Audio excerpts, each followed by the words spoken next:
Maia Campbell always had a gift for the arts, and her mother, the late, great Bebe Moore Campbell, would see that. She got her first big role in Poetic Justice. I think I was about 15 years old when I took that role. She would go on auditions, she would go to class, she would always come home with these scenes. Towards the end of the show, I had a breakdown.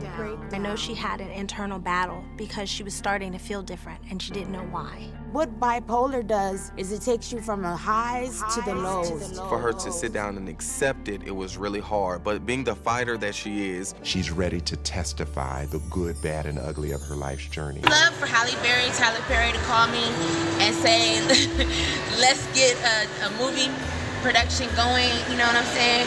Because I've been through so much with losing my mother. I just recently lost my father. You know, I'm looking up to people in this industry to pull me up and get me back working again. She was the kind of star you couldn't forget. Radiant, confident, and effortlessly talented, Maya Campbell had that rare mix of beauty and charm that made her glow even among Hollywood's brightest lights. In the 1990s, she was on the rise, stealing every scene she walked into. With her wide smile and magnetic energy, she became one of the most beloved faces on TV, especially as Tiffany Warren on In the House alongside LL Cool J. To the world, Maya was living the dream. But behind that smile was a battle few understood, one that would one day consume her career, her reputation, and nearly her life. As the cameras turned off and the world stopped watching, the real Maya Campbell was left alone to face a darkness that fame could never protect her from. So what really happened to Maya Campbell? How did one of the brightest young stars of the 90s fall from grace so publicly? And why does her story still haunt Hollywood today? Maya Campbell's story isn't just a Hollywood tragedy. It's a reflection of something much bigger. It exposes the brutal way the entertainment industry treats its young, talented, and vulnerable. It shows how mental illness, when left untreated and stigmatized, can tear apart even the most promising lives. For many, Maya's fall became tabloid entertainment, but beneath the gossip was a very real, very human story about a daughter who lost her mother, a woman battling bipolar disorder, and a system that didn't know how to help her. Her life forces us to confront uncomfortable truths. What happens when fame collides with fragility? And what responsibility do we, as an audience, carry when we watch someone's life fall apart in public? Maya, talk to me. Listen to me. You were in the street doing drugs. It wasn't like that. Maya, you were high. See, until you can say to me, Emma, I did drugs. I ran the streets. I threw my dreams away. Maya Campbell was born on November 26, 1976 in Tacoma Park, Maryland, into a family that blended creativity, intellect, and ambition. Her mother, Bebe Moore Campbell, was a celebrated author and mental health advocate whose books often explored the struggles and resilience of African American families. Her father, Tico Campbell, was an architect and poet known for his unconventional artistry. From an early age, Maya was surrounded by storytelling, words, ideas, and imagination were part of daily life. She was naturally expressive, quick-witted, and confident in front of a crowd. Her mother once described her as the kind of child who walked into a room and owned it. When Maya was a teenager, her parents divorced, and she moved with her mother to Los Angeles, the city of stars. It didn't take long for Hollywood to notice her. She started modeling and quickly transitioned into acting. Her first big break came when she appeared in the sitcom South Central in 1994, a short-lived but critically acclaimed series about a working-class Black family. Her performance stood out. She had authenticity, charisma, and an ease that couldn't be taught. Soon after, she landed the role that would define her career, Tiffany Warren in the House. The show, starring LL Cool J, Debbie Allen, and Alfonso Ribeiro, became a hit. Maya's character was sharp, funny, and relatable. Fans saw her as the girl next door, intelligent, stylish, and grounded. Behind the scenes, Maya was adored. Co-stars described her as radiant, ambitious, and full of ideas. At a time where her mom was growing in popularity as a novelist, she saw the it factor in Maya. She always had a gift for the arts, and her mother, the late great Bebe Moore Campbell, would see that. She had a lot of hopes for me. She had a lot of dreams for me. Her mother put her in dance classes and acting classes and music classes. She put me in the choir at church. She was still a teenager, yet she handled fame with grace and humor. Hollywood reporters called her a star in the making. But beneath the glow, something was brewing, something even her charm couldn't hide forever. Fame has a way of magnifying everything, the light and the shadows. And for Maya, that spotlight soon became too heavy to bear. At the height of her fame, Maya Campbell was dealing with a secret she didn't fully understand, a growing storm inside her mind. Her mother, Bebe Moore Campbell, was deeply aware of the realities of mental illness in the Black community. She often wrote about the silence surrounding it, how fear, shame, and stigma prevented many from seeking help. Ironically, her daughter would become one of the most public examples of exactly what Bebe had been warning the world about. Maya was diagnosed with bipolar disorder, a mental illness that causes unpredictable mood swings ranging from intense euphoria to deep depression. In her manic states, she would feel unstoppable, energetic, inspired, invincible. There's a lot of stigma, specifically in the Black community, around mental illness. You know, it's like, oh, she's just crazy. No, she has a problem. There's the idea that, oh, that's a white person's issue. They get that. And so in trying to find, help and deal with this, she may have suppressed it. I couldn't say what it was stemming from. It could have been started from when I was a child, and it just now started to show itself. It was going to be something that I had to take care of for the rest of my life. But the crashes were brutal. On set, colleagues started noticing changes. Sometimes she'd show up late, other times withdrawn. She struggled with focus and exhaustion. But in Hollywood, there's little patience for imperfection.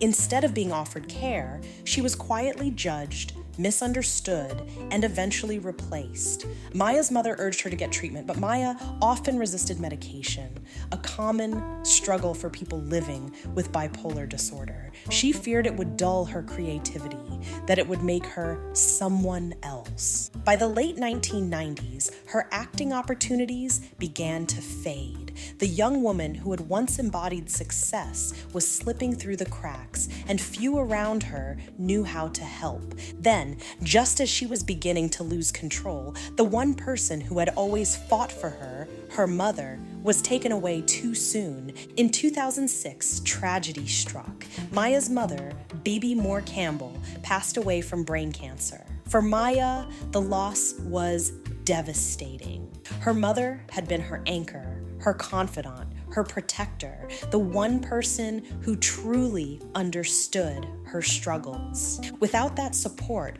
Maya's life spiraled. She reportedly stopped taking her medication and distanced herself from family and friends. By 2009, disturbing videos of Maya began circulating online. Bill Cosby? Yeah, he said he was Bill Cosby. He was all like, so a nigga raped you and he said he was Bill Cosby. but this is my real hair. And bitches ain't got really Yeah, bitches heart. ain't got no real hair. Show them your real shit. Bitches ain't got heart. Cheaters, so. Cheetos. I don't want no Cheetos. Well, I want some crack.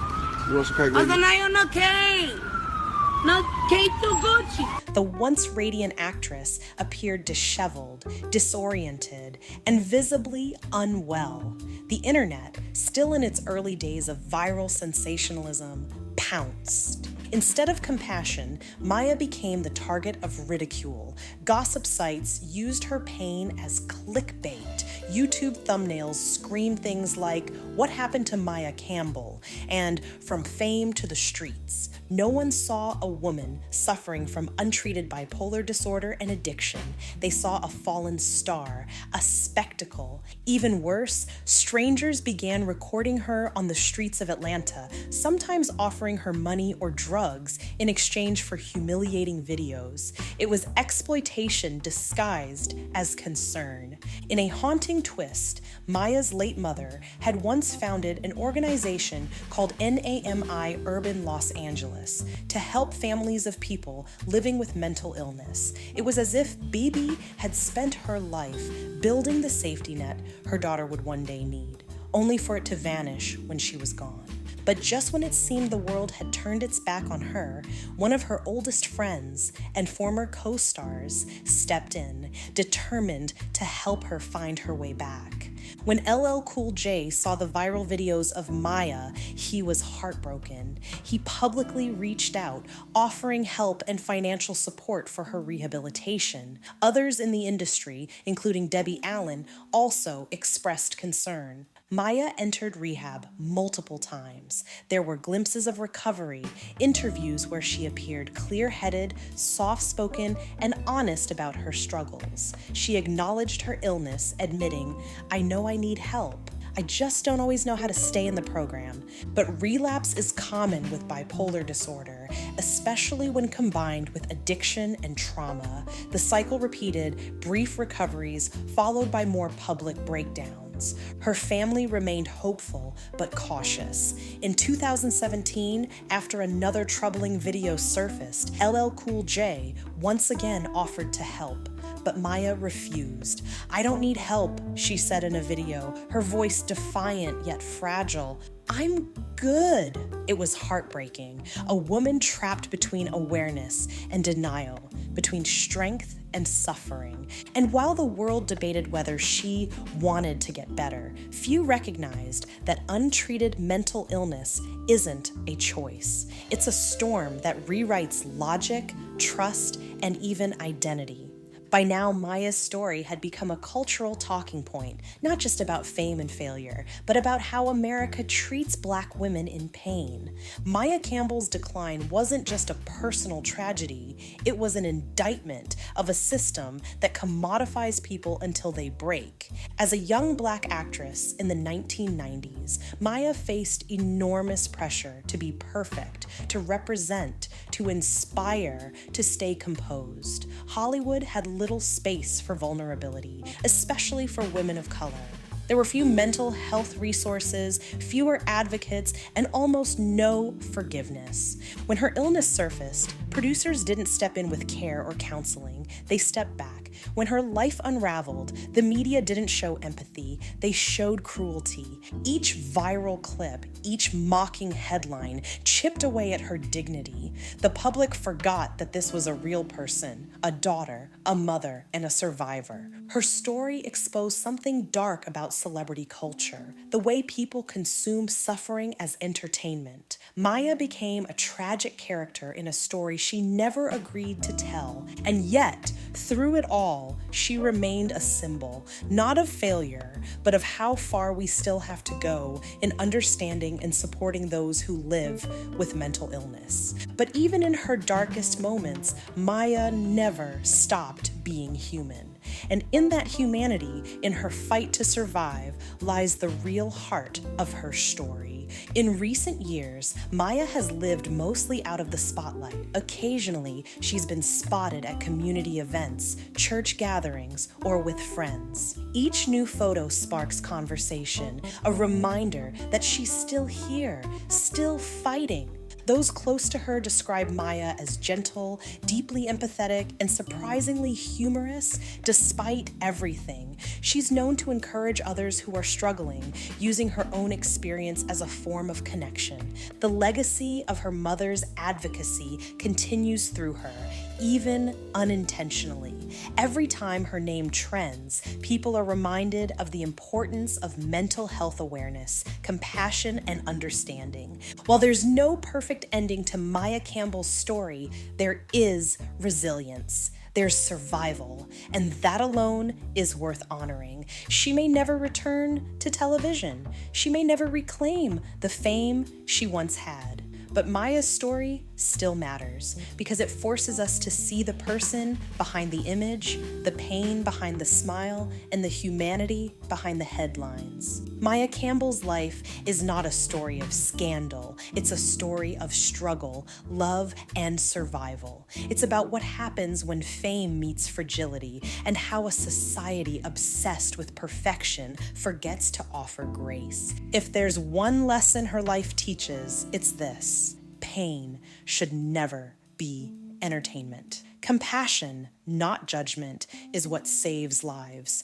Behind every what happened to headline is a human being, and Maya Campbell, despite it all, remains unforgettable.